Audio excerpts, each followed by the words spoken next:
श्रीमद्भागवत गीता अनुवाद स्वामी रामसुखदास षष्ठम अध्याय 45तम श्लोक। प्रयत्नादत्तमानस्तु योगी संशुद्ध किलवेश अनेक जन्म संसिद्धस्ततो याति परांगतिम।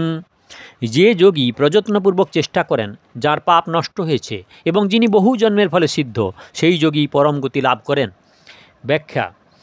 এই পদটির তাৎপর্য হলো এই যে যোগ ও জিজ্ঞাসু ব্যক্তি যখন বেদোক্ত সকাম কর্ম অতিক্রম করেন, তার ঊর্ধ্বে উঠতে সক্ষম হন, তখন যে ব্যক্তি যোগের জন্য চেষ্টা করছেন এবং তৎপরতার সঙ্গে যত্নশীল হয়েছেন, তিনি যে বেদের ঊর্ধ্বে আরোহণ করবেন এবং পরম গতি লাভ করবেন, এতে সন্দেহের অবকাশ নেই।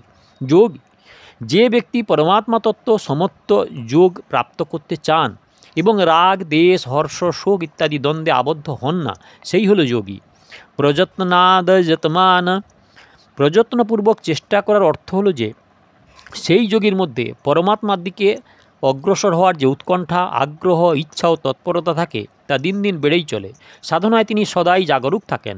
শ্রীসম্পন্ন ব্যক্তির গৃহে জন্মগ্রহণকারী যোগভ্রষ্ট ব্যক্তি পূর্বাভ্যাসের জন্য পরমাত্মার দিকে আকর্ষিত হয় এবং বর্তমান সময়ে ভোগাদির সঙ্গে সংযুক্ত থাকায় জগতের দিকে আকর্ষিত হয়। যদি সে বিশেষ প্রচেষ্টার দ্বারা শৌর্যের সহিত ভোগের পথ পরিহার করে, তাহলে সে পরমাত্মা তত্ত্বকে প্রাপ্ত করতে সক্ষম হন। কারণ যোগ জিজ্ঞাসু ব্যক্তিও যখন শব্দব্রহ্ম অতিক্রম করতে পারে, তখন এদের আর কি কথা। নিষিদ্ধ কার্যে ব্যাপৃত ব্যক্তি একবার আঘাত পেয়ে যেমন পুনরায় বিশেষ সাবধান হয়ে পরমাত্মার সান্নিধ্যে আসে, তেমনি যোগভ্রষ্ট ব্যক্তিও শ্রীসম্পন্ন ব্যক্তির গৃহে জন্মগ্রহণ করে বিশেষ জোরের সঙ্গেই পরমাত্মাতে মগ্ন হন।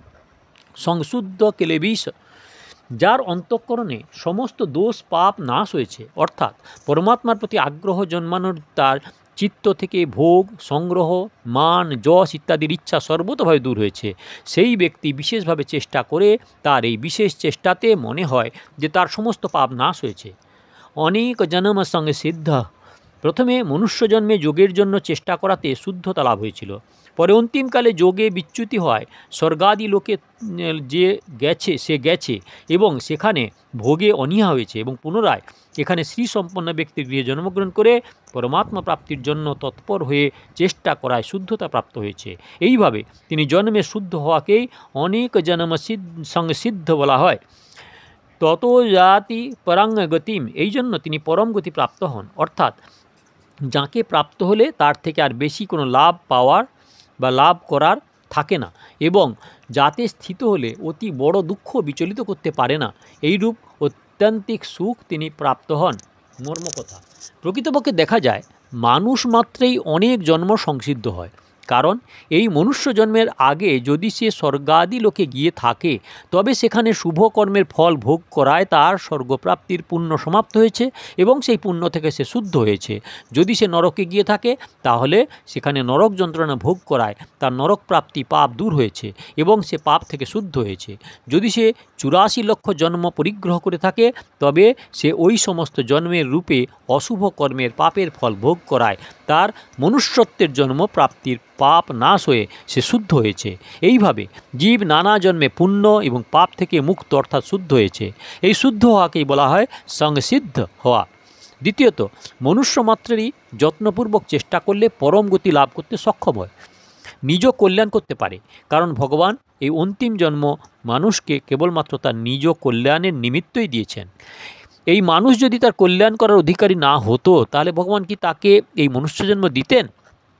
তাই মনুষ্য জন্ম যখন দিয়েছেন, তখন মুক্তির পাত্র হিসাবে দিয়েছেন।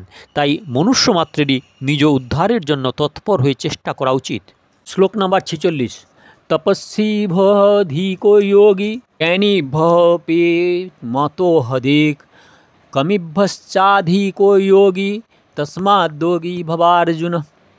সমকামভাব সম্পন্ন তপস্বীগণ অপেক্ষা যোগী শ্রেষ্ঠ, জ্ঞানীদের থেকেও যোগী শ্রেষ্ঠ এবং কর্মীগণের থেকেও যোগী শ্রেষ্ঠ, এই আমাদের মত। অতএব হে অর্জুন, তুমি যোগী হও।